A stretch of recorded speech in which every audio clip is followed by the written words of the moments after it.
Begin by entering text into a cell. Using the mouse, left-click on the target cell and begin typing.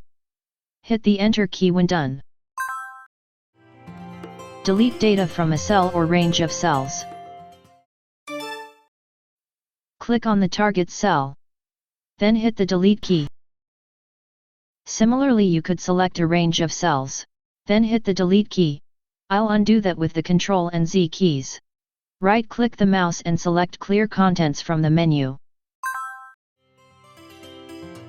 Enter a formula into a cell. The goal is to make a formula that adds 3 plus 3 then divides 2 times 3 to equal 1. Enter formula cell and type an equals sign. Click each cell and enter the operation in the formula. Parentheses are used to guarantee operation order. I will surround A2 plus B2 with parentheses.